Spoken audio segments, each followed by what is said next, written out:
تو اس وقت ہمارے ساتھ موجود ہیں سینئر پارلیمنٹیرین پاکستان مسلم لیگ ضیاء کے رکن قومی اسمبلی اعجاز الحق صاحب. بہت شکریہ سر وقت دینے کے لیے. In fact sir half of the country Balochistan کہا جاتا ہے, پھر اگین وہاں پہ بہت سارے وسائل, لیکن اس وقت صورتحال وہاں اچھی نہیں ہے. اس ملک کی پارلیمان کیا سوچ رہی ہے, وہ منتخب نمائندوں کے پاس کیا حل ہے, آپ کیا تجویز کرتے ہیں سر؟ منتخب نمائندوں سے تو ابھی تک کوئی حل پوچھا نہیں گیا, نہ ہی کوئی ایسی میٹنگ بلائی گئی ہے جس میں کوئی کنسنسس ایوالو ہو. یہ جو ایشوز ہیں نا, خاص طور پر ٹیررزم کے, جب تک آپ اس کی باٹم لائن پہ نہیں پہنچیں گے, اس کو سمجھیں گے نہیں, جب تک آپ اس کا حل نہیں نکال سکتے. طاقت کا استعمال ایک حد تک ہو سکتا ہے, اس کے بعد اس کا کوئی نہ کوئی یا سیاسی یا اقتصادی حل نکالنا پڑتا ہے کہ کیا وجہ ہے. پھر آپ کو یہ دیکھنا پڑے گا کہ اس کے پیچھے کون ہے. یعنی لیڈر وہ ہوتا ہے جو دیوار کے پیچھے دیکھ سکے کہ کون ہے جو کہ اس کے پیچھے ہے, کون KPK کے پیچھے ہے, ہندوستان ہے, افغانستان ہے, کہاں پر ان کی بیسز ہیں, کون ان کو فائنینس کر رہے ہیں. بس آپ لڑنے مرنے سے تو فرق نہیں پڑے گا. جب آپ دیکھ لیں کہ اس کے پیچھے کون ہے, پھر اس کا آپ کو علاج کرنا پڑے گا. جیسا کہ جب ایران نے ہم پر حملہ کیا تھا, حالانکہ ایران سے ہمارے بڑے تعلقات ہیں, ان کو اپنا بھائی سمجھتے ہیں, لیکن جب جوابی کارروائی ہوئی تو اس کے بعد پھر معاملات ٹھنڈے پڑ گئے. یہ 80s کے اندر بھی یہی حالت تھی کہ جب جہاد افغانستان ہو رہا تھا, روس اور ہندوستان سب کوشش کر رہے تھے پاکستان کو ڈیسٹیبلائز کرنے. تو اس وقت اس کا حل ایک ہی نکالا تھا کہ ٹیٹ فار ٹیٹ. ایک ٹیٹ فار ٹیٹ ہوا تھا تو ہاتھ باندھ کے آگے جوڑ کر آگے تھے کہ جی توبہ آئندہ نہیں ہو. تو سر ہندوستان اور افغانستان کے ساتھ ٹیٹ فار ٹیٹ سے مراد آپ کی کیا ہے, پھر کیا کرنا چاہیے؟ ٹیٹ فار ٹیٹ نہیں, ٹیٹ فار ٹیٹ سے بہت کچھ ہو سکتا ہے, بات چیت سے بھی ہو سکتا ہے اور دوسرے طریقوں سے بھی ہو سکتا ہے. اگر کوئی لاتوں کے بھوت اگر باتوں سے نہیں مانتے تو پھر ان کو لاتیں دکھانی پڑتی ہیں.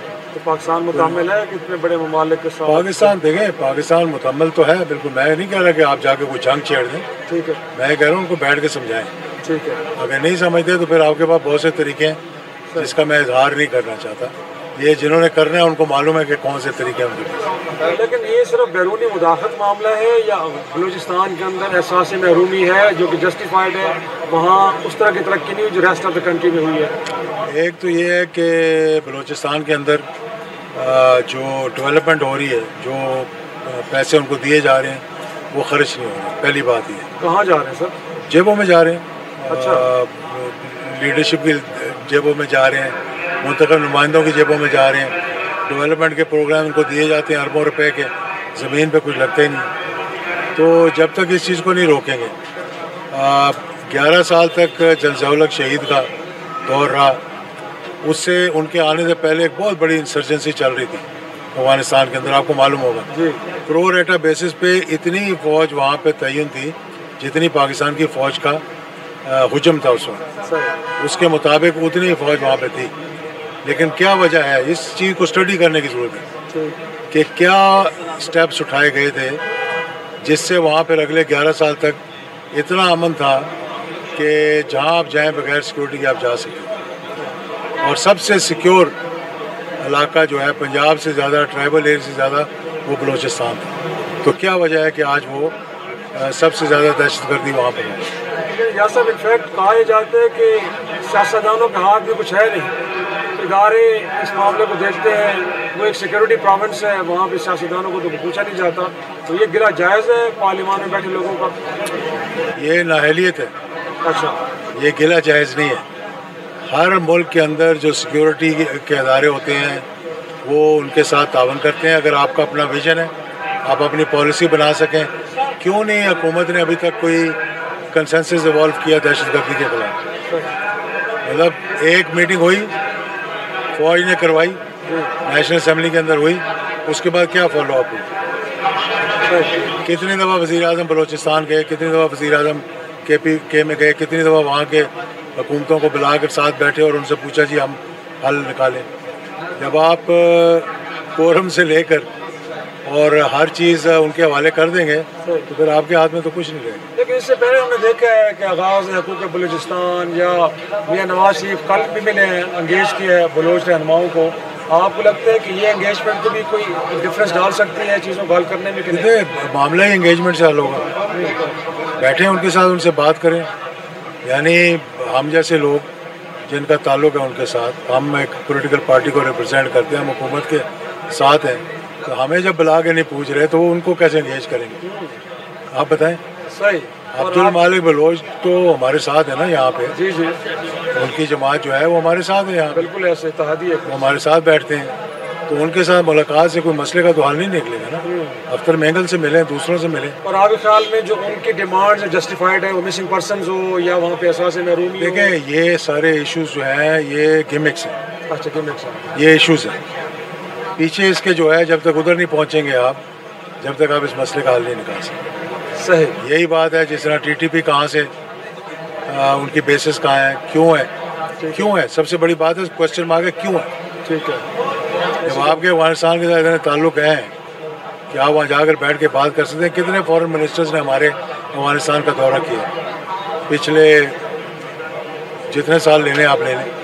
ہماری تو سر سیاسی قیادت بھی مسلح افواج بھی بار بار یہ کہہ رہی ہے, بٹ کابل میں سن کوئی نہیں رہا سر. کابل وہاں جو اتنا بڑا کانفیڈینس ہے وہ کہاں سے آ رہا ہے؟ اب یہ بات آپ مجھے تو نہ رکھیں کہ سن نہیں رہا. یہ سن رہے ہیں ہم کو؟ میں نہیں ماننے کے لیے تیار ہوں. اچھا, کیونکہ وزیر خارجہ گئے وہاں. دوسرے دنوں تو ہمارے خصوصی نمائندے تو گئے. خصوصی نمائندوں کی کیا حیثیت ہوتی ہے؟ اچھا, کیا آپ کو پتہ ہے ان کا نام جو گئے تھے؟ صادق صاحب. صادق صاحب, چلو میں تو جانتا بھی نہیں کون. خصوصی نمائندے ہمارے. اب ایسے خصوصی نمائندے وہاں جن کا انفلوئنس ہی کوئی نہیں, ان کو بھیجنے کا کیا پتا. صحیح. تو آپ کے خیال میں کہ انگیجمنٹ کا لیول ذرا بڑھانا پڑے گا تب جا کے؟ انگیجمنٹ کا لیول بڑھانا پڑے گا, فورن منسٹر کے لیول پہ لے کر جائیں. اگر آپ لوگوں سے نہیں سنبھالا جا رہا آپ ہمیں بتائیں. اور آپ یہ مشورہ ہندوستان کے بارے میں بھی دیتے ہیں کیونکہ ان کو بھی انگیج کرنا چاہیے. ان کو انگیج دوسرے طریقے سے کرنا چاہیے, ان کو انگیج دوسرے طریقے سے کرنا. اچھا, انگیجمنٹ کے بھی طریقے ہوتے ہیں. اچھا, وہاں کچھ اور ہوگا, وہاں کچھ اور ہوگا, یہاں کچھ اور ہوگا. اب ساری باتیں میں نہیں بتا سکتا. بہت شکریہ اعجاز الحق صاحب, بات کر رہے تھے.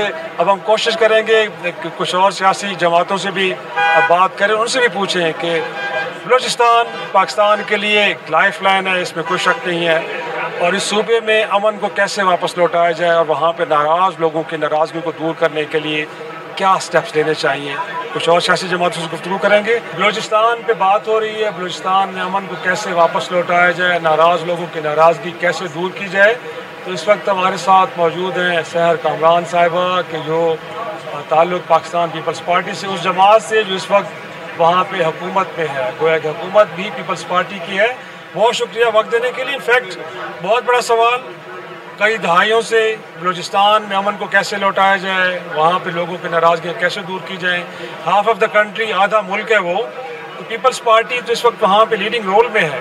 کیا سوچ رہی ہے, کیا اسٹریٹجی ان پلیس ہے, کہیں سے کچھ مدد درکار ہے, کیا کرنے جا رہے ہیں وہاں پہ آپ؟ دیکھیں, بلوچستان ہمارے لیے بڑی اہمیت کا حامل ہے. اگر جب پہلی دفعہ بھی ہماری حکومت آئی تو آغاز حقوق بلوچستان کے ذریعے ہم نے کوشش کی کہ جو دنیا ہے ان کو کم کیا جائے, جو ان کو وہ وسائل دیے جائیں جس سے وہاں پر جو ہے بہتر ڈیولپمنٹ ہو سکے.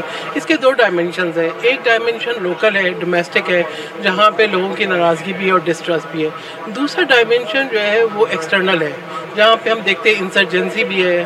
ہمیں کلبھشن یادو کو بھی یاد رکھنا پڑے گا کہ یہ اور وہ حقائق جو اس نے خود بیان کیے, وہ جرم جو اس نے خود قبول کیا.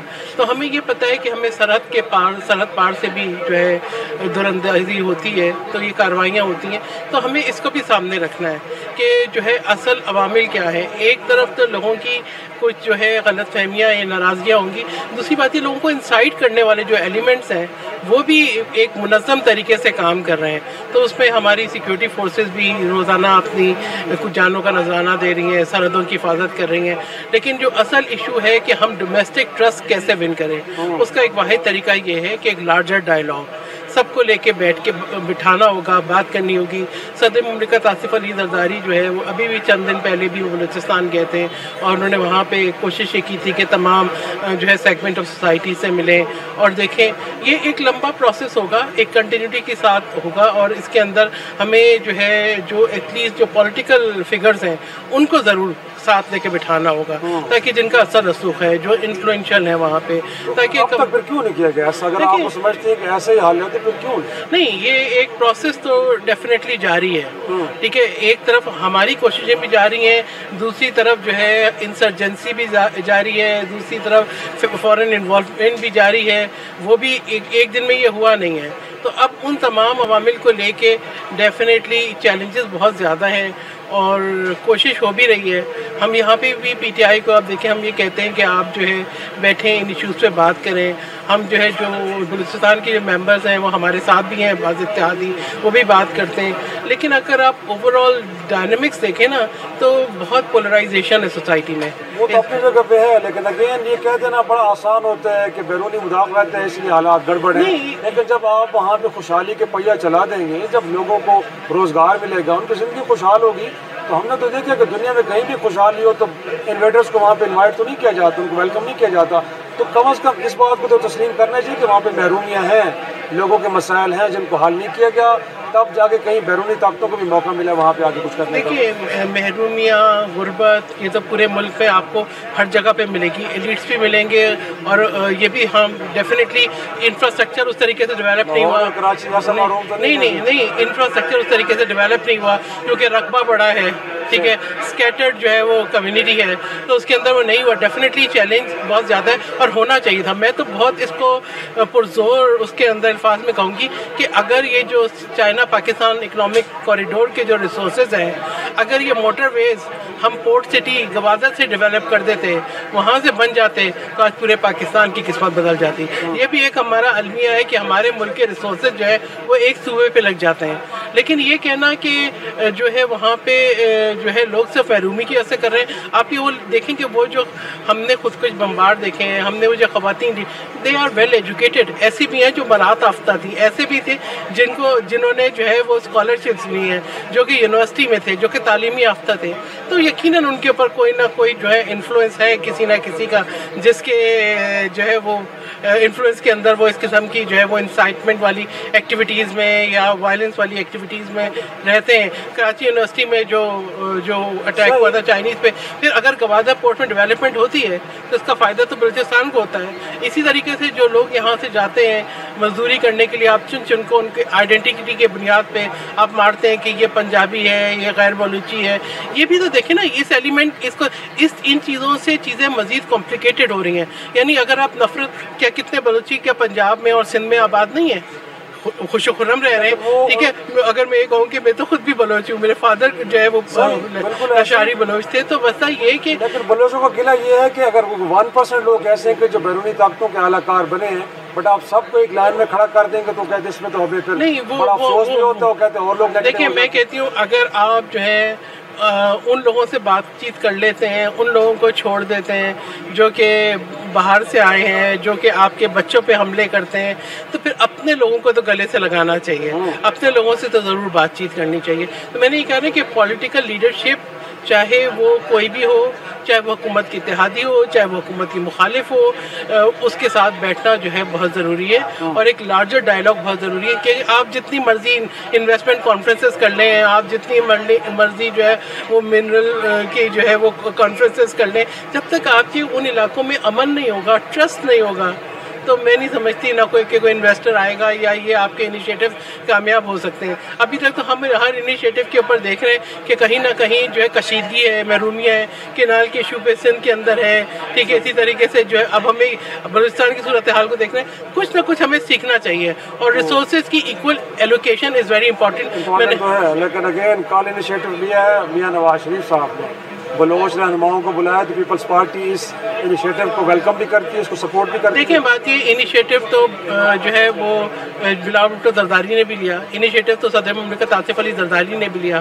ہم امید کرتے ہیں کہ یہ نیشنل لیڈرشپ کی ذمہ داری ہوتی ہے کہ وہ اپنا کردار ادا کریں. اگر وہ کردار ادا کریں گے تو پھر ہم اس کو یقیناً ویلکم کریں گے. لیکن فی الحال تو آپ یہ دیکھیں کہ آپ کا کردار نظر آنا چاہیے نا, صرف بات چیت اپنے گھر میں بیٹھ کے نہیں ہونی چاہیے. تو ہم نے تو دیکھا کہ آپ یہ دیکھیں کہ پیپلز پارٹی نے اپنا یوم تاسیس بھی بلوچستان میں آبزرو کیا. پیپلز پارٹی جو ہے وہ اس کی انہیں حکومت بھی بنائی اور کوشش یہ کی ہے کہ بلوچوں کو جو ہے ان کے ساتھ ان کا حق ملے, ہر کوشش کی ہے. اب یہ ہے کہ جو اتنے دنوں کی جو ایک ناسور بنا ہوا ہے اس کے علاج میں تھوڑا وقت لگے گا, لیکن یونائٹ ہونا ہے تمام سیاسی قوتوں کو. تمام کے بارے میں بھی کہا جاتا ہے کہ وہ ڈمی ہے, اختیار اقتدار کسی اور کے ہاتھ میں ہے, ایک پپٹ ہے. پھر آپ کے بارے میں کہا جاتا ہے پیپلز پارٹی کے بارے میں آغاز حقوق بلوچستان آپ نے پیکج لے کے آئے تھے, ادھورا چھوڑ کے آپ نے. نہیں دیکھیں ہماری حکومت نہیں, دیکھیں continuity of the policy is very important.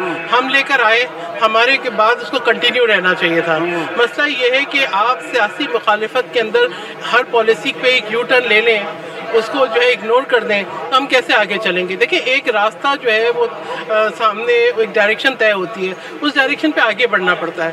اگر آج ہم لے کر آئے, اس کے بعد آپ نے اس کو اگنور کر دیا, پھر آپ نے اپنے سیاسی سوچ کے مطابق جو ہے وہ اپنے وسائل کی ڈسٹریبیوشن کر دی. دیکھیں چائنا پاکستان اکنامک کوریڈور ایک بڑا انیشیٹو تھا صدر مملکت آصف علی زرداری کا. مقصد کیا تھا کہ بلوچستان میں ڈیولپمنٹ ہو, لیکن کیا وہ ڈیولپمنٹ بلوچستان میں ہوئی؟ آپ یہ دیکھیں کہ وہ سارے ریسورسز تو ہمیں کبھی ملتان جو ہے وہ موٹر وے بن گئی, کوئی اور موٹر وے بن گئی, کوئی اورنج ٹرین بن گئی. یہ اگر آپ بنا دیتے ایک دفعہ ہمت کر کے بلوچستان میں, تو دیکھیں اگر آپ کے پورٹ سٹیز ڈیولپ ہوں, اگر آپ کی وہ انفراسٹرکچر اور کنیکٹیوٹی ہو, تو آپ کے پورے ملک میں پراسپیرٹی آتی ہے. تو دیکھنا تو پڑے گا. اب یہ کہ آپ بولے 190 ملین کے اوپر آپ شور مچائیں, بولے قادر یونیورسٹی بننی تھی, پیسہ سندھ کا, اب آپ اس کو لگائیں, بولیں کہ جی اب ہم اس کی دانش یونیورسٹی بنائیں گے. زیادتیاں تو ہوتی ہیں ریسورسز کے اوپر. آپ بولیں جی کراچی حیدرآباد جو ہے وہ موٹر وے نہ بنے, ہم ایک اور سرگودا لے چلیں. دیکھیں یہ جو زیادتی ہیں نا, یہی محرومیوں کا باعث بنتی ہیں. تو میں کہوں گی کہ حکومت وقت سے کہوں گی تھوڑا سا نظر ڈالیں اپنے ناز و انداز پہ, اپنی اداؤں پہ, اور یہ دیکھیں کہ پورے ملک کا سوچیں. پاکستان صرف ایک صوبہ نہیں ہے, پاکستان جو ہے وہ اس میں ساری اکائیاں آتی ہیں, ایک فیڈریشن ہے, اور تمام فیڈریٹنگ یونٹس کو جو ہے وہ منصفانہ جو ہے وہ وسائل کی تقسیم ہونی چاہیے.